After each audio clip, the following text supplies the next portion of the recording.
Hey, let's welcome in Oriole pitcher Michael Baumann, who is joining us from his apartment. He was recently added to the Orioles 60-player pool and is over with the group at Bowie.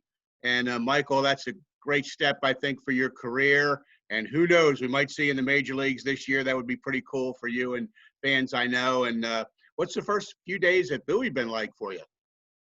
It's been great. A lot of guys coming over to the site here have been excited. It seems like everyone's been staying in great shape. So, we've just been here a few days, but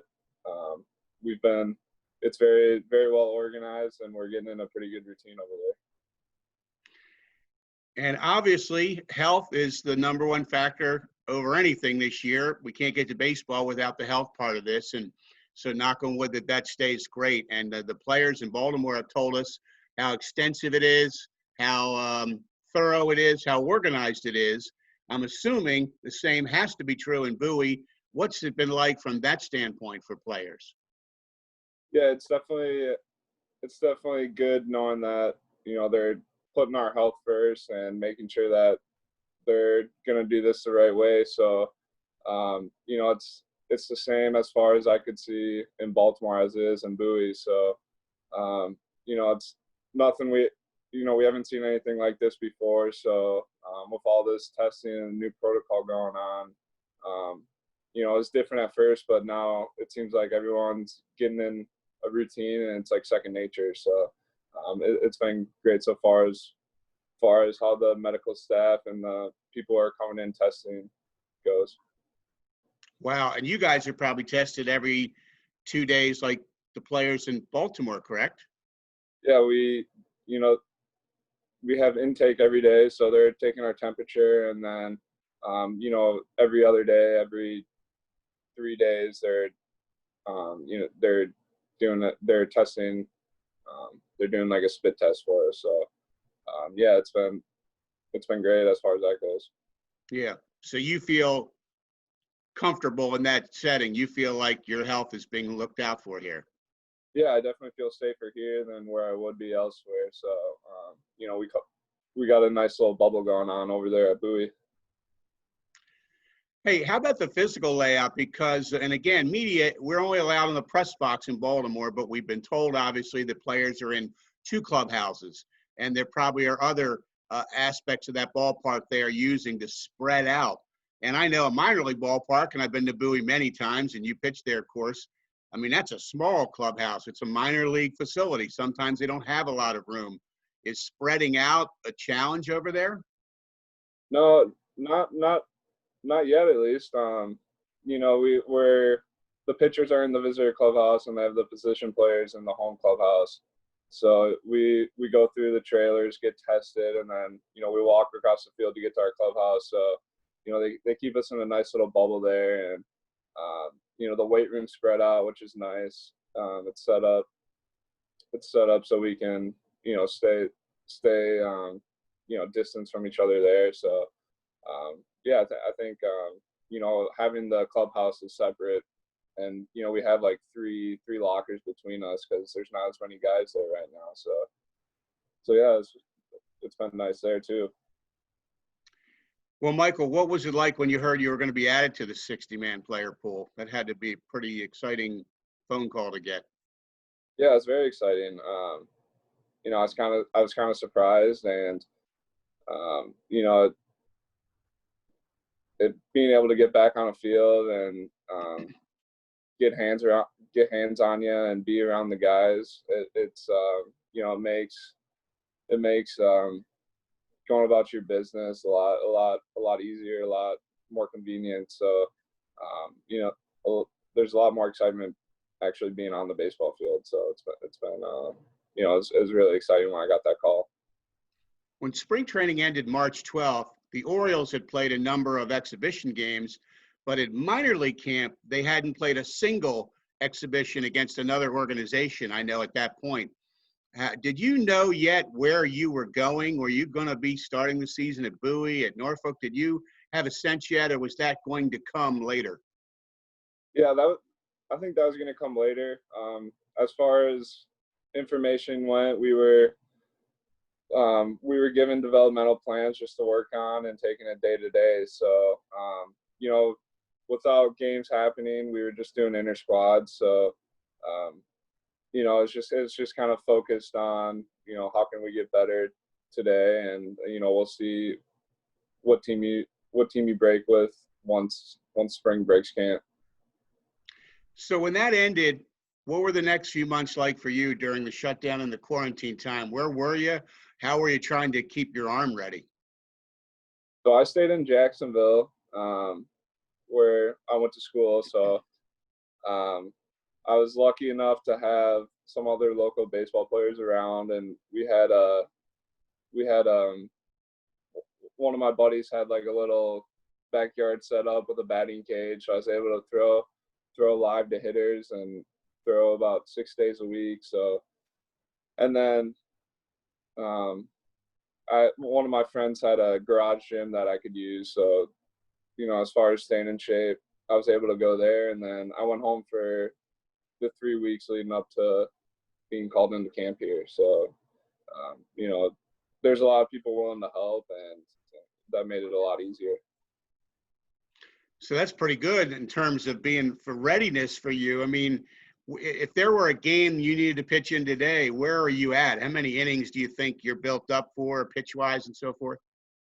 I'd be built up for about 3 to 4 innings. That's kind of where we left off in spring training, and you know, kind of what we've maintained. That's what our throwing program kind of maintained throughout the spring. So yeah, I'd say about 3 4 innings. We're talking with those right-hander Michael Baumann. And Michael, what a 2019 year that ends with you being the co-pitcher of the year in the Oriole organization. You get the Jim Palmer Award, well, along with Grayson Rodriguez, 7-6 record, 2.98 ERA. Such a great season, and it just got better as it went. The no-hitter in Bowie, the great stats in Bowie. So this, when the season ends, and a great one for you, when you go to reflect on that and then think about your winner, what am I going to keep working on? What do I need to do to get even better and keep progressing? What things came to mind for you? Well, there's always something to work on. So I think it was just biggest thing was consistently make my delivery more consistent, and fine tuning some of my secondary pitches. So and then in the off season, it's a big time to address weaknesses physically. So you know, I've made some adjustments there in my training program, and you know, um, I was able to come into spring feeling pretty strong, and seeing where hopefully those adjustments carried over to on the field. Hmm. So adjustments, not necessarily in like pitches, but more in training to target some specifics? Yeah, just as you know, some how do I say it? It would be like um, just some things that would help you with your delivery and whatnot, and make me better there. What's the excitement level for you with your career right now to have had such a big year? You already were on the radar. Now you're on even more so. And now, you know, if you've done it in Bowie, the steps are, you know, Baltimore's getting closer. I know you told me in spring when we talked, you don't like to think too far ahead. You're focusing on today, but that's what the goal is eventually, obviously. Yep. So I'm gonna keep telling you I'm gonna take it day by day. So you know, I'm just excited to be in this situation right now, and you know, continue to try and get better each day. And I think that's one of the reasons you're as good as you are, because you are taking it today. You can only do today, as they say. You can't worry about 6 months down the road. It'll get here soon enough. And Yeah. I'm sure that's served you well. Right. This game owes you nothing, so you know, you gotta stay humble through the process and keep working. One phrase we hear since Mike Elias and Chris Holt and that group have come in to the Orioles is attack plan. Pitcher has an attack plan. He executes his attack plan. And when I talked to Chris Holt about you over the winter, he used that phrase a few times, how you really worked within that to produce statistics and numbers and improve. And so I think any baseball fan could have a sense of what that means. But let me ask you, what does the attack plan mean from the pitcher standpoint?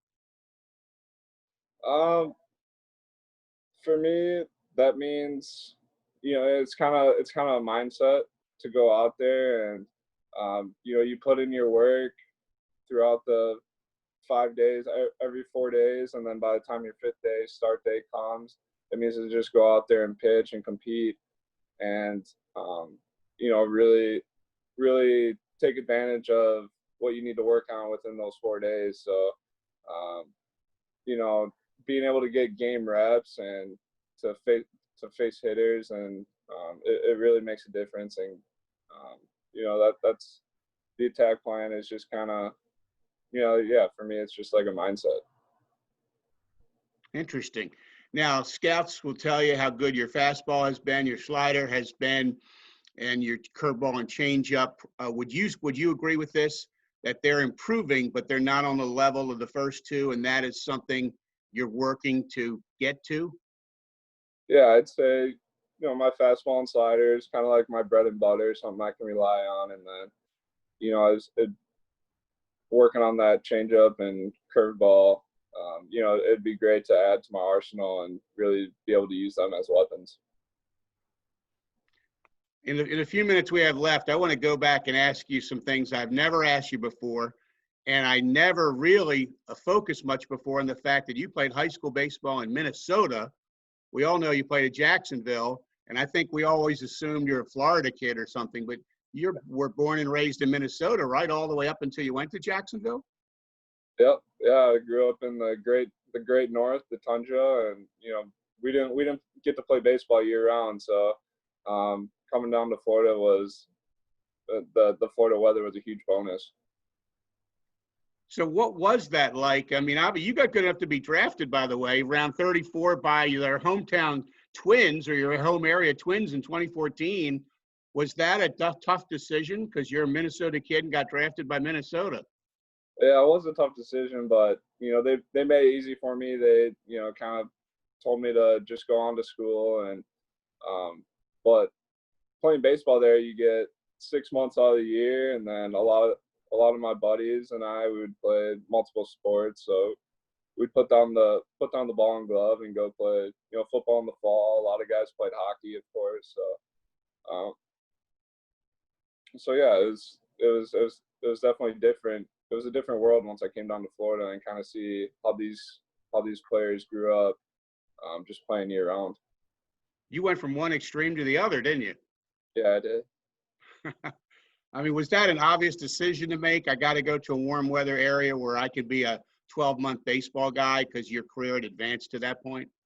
No, not really, because being a 17-year-old kid at just growing up in Minnesota, I didn't realize you know how good they had it down there. So to me, it's just the decision of going to school, and not necessarily the weather. So, but at the end of the day, I wouldn't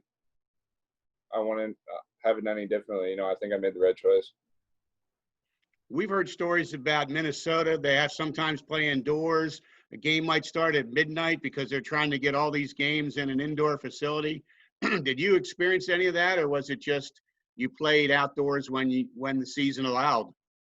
Yeah, we just played outdoors when we could, but I had heard stories where they would use the old Metrodome, and they'd have games running through midnight through 2 a.m. And but if it snowed through April, then we would play double headers all through May. So, but we were just happy to be out there by the time the snow all melted.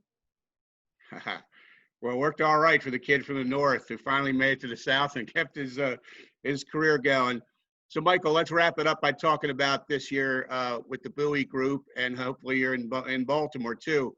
What's the plan? We heard Brandon Hyde the other day say we're going to try to simulate a season as best we can with whatever players are in Bowie on a given day. Have they told you much? Is that how it's looking? Yeah, they just kind of told me, you're here to you know tr- get game like reps in. So, it's kind of treated like a 5-day rotation. So, I'm able to have the same routine as I would otherwise if the season was going on, the minor league season was going on. So, you know, it's kind of like we're still getting some innings in. Is there a real excitement and energy in Bowie because you guys know you could be in Baltimore? You got to stay ready, and at worst, you're getting reps against some high-level people over there. Yeah, we're still getting to face some of the best hitters in the organization. So there's a lot of excitement just from being away from the game for, you know, 3-4 months when it's taken away from us just like that. So, you know, everyone's just happy to be here. And, you know, especially some of the older guys who have some time, you know, they're making sure they're ready for when that call comes. Well, Michael, have fun at Bowie. It's great that baseball is back, and even in the form it is, we'll take it.